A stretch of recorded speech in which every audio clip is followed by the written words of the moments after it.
in Fiqh Hanafi, known as the Book of Al-Hidayah. And this Imam is the one also who critiqued the ahadith of a very well-known book in Tafsir Zamakhshari. This scholar, Al-Imam Al-Zayla'i, comes from the Horn of Africa.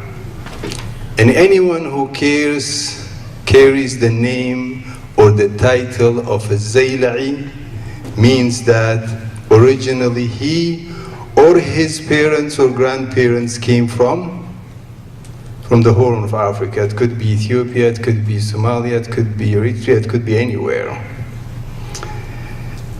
Similarly, if you were to study the history of Egypt, especially when Egypt was invaded by Napoleon Bonaparte, the man who recorded the history of Egypt is Abdurrahman al-Jabarti. And there are many scholars who have the title of al-Jabarti. And anyone who carries the title of al-Jabarti means that he or his ancestors came from one of the regions in the Horn of Africa. And in Al-Azhar, there was an area designated for students who come from the Horn of Africa. Originally, it was known as Ruwaq al-Zayali'a, the compartment of the people of Zayla. Zayla is a port of Somalia, and the whole region was known by the name of Zayla. And then later, that compartment or that Ruwaq became known as Ruwaq al-Jabarta, and all the students who come from this area, the Horn of Africa, they came to be known as a Zayali'a. And why I'm mentioning this is to highlight the fact that Muslims of the Horn of Africa, the East of Africa, have a huge and important contribution in the Islamic scholarship. The city of Harar was one of the most important learning centers in East Africa. The Saudi intellectual calls Harar the equivalent of Madinatul Qayrawan, the equivalent of Qayrawan, which is in Tunis. And you all know that the first migration and the history of Islam was towards Abyssinia, to the land where Al-Najashi, Asham al-Najashi, was the ruler, and the Prophet ﷺ described him as a just ruler under whose domain or rule nobody would be wronged.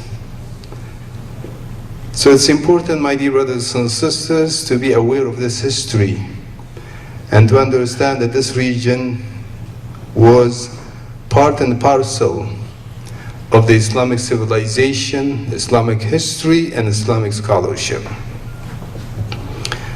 Muslims of Ethiopia have been struggling for centuries. It did not start today, it did not start yesterday, it did not start 10 years ago. They have been struggling for centuries and centuries. From the time of Zara Yaqub to the time of Tedros to the time of Johannes, Haile Selassie, all the way. They have been struggling to live in their land as equal citizens with equal rights. And Muslims of Ethiopia have been subjected to all kinds of mistreatment, from forced conversion during the time of King Johannes. King Johannes made a declaration announcing that anyone who does not subscribe to the Orthodox version of Christianity, they will be either executed or they will be expelled. And history has recorded that hundreds of thousands of Muslims were forced to change their name and to be baptized. And if the Mahdis did not bring to an end the rule of Johannes, probably nobody would have remained in either all Ethiopia or northern Ethiopia as a Muslim. So Muslims have faced forced conversion. They have faced neglect, as Fathi Ghaith, the author of the history of Islam in Ethiopia, mentioned that Haile Selassie was the master of neglect. and neglected Muslims of Ethiopia. And similarly, Muslims were also subjected to intervention by the state to divide them, to manipulate them, and to impose on them people who do not represent them and who do not represent their will. So what we are seeing today, my dear brothers and sisters, has a long history. And in many parts of Ethiopia, you might see Christians and Muslims living together as neighbors, as farmers, tolerating one another, respecting one another. You might see that at the level of the rank and file. But the struggle has been with the elite. Many among the Christian elites have this thinking that Ethiopia is Christian, das yet Ethiopia is a Christian island. The belief that Ethiopia is a Christian island, the Muslims are outsiders and invaders, and they do not belong to this land or do not belong to the Ethiopian entity. People who are obsessed with this kind of thinking and mentality have been doing everything possible to undermine the Muslim presence in Ethiopia.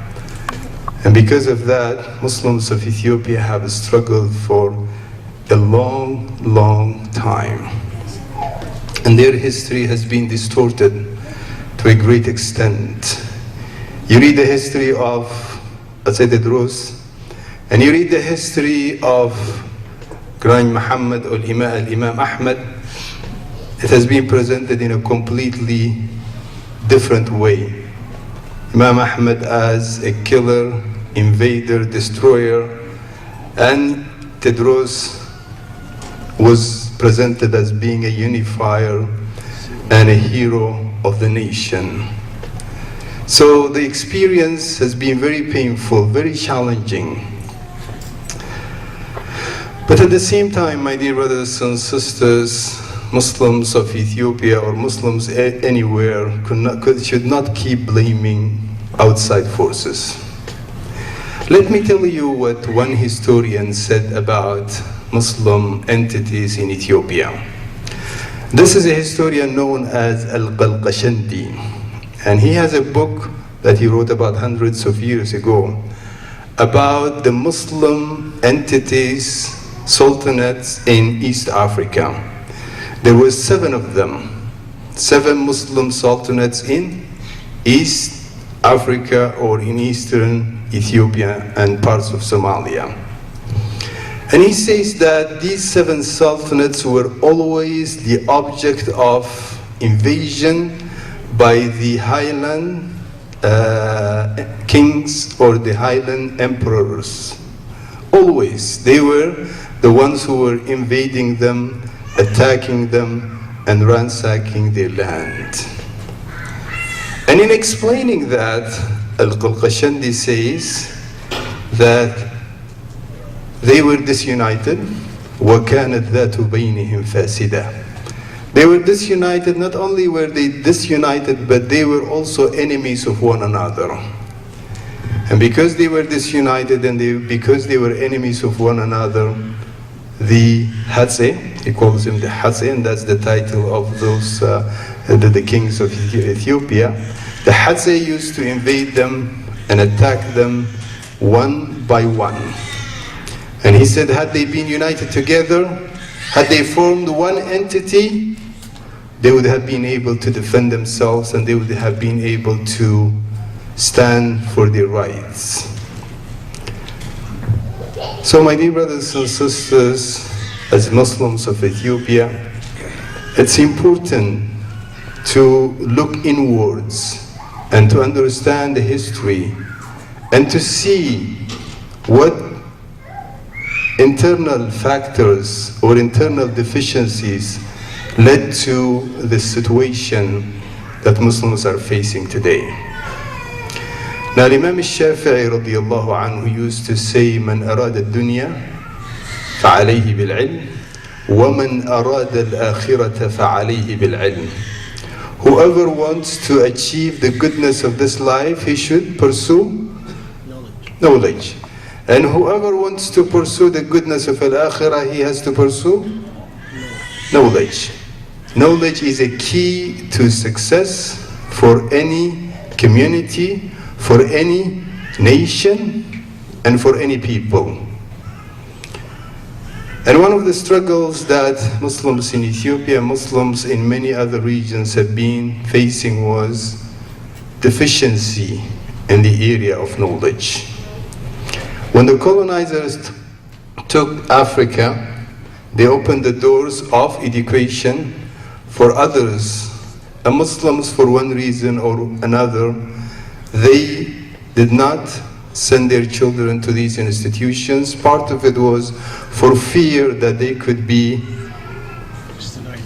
taught Christianity or they could be converted to Christianity.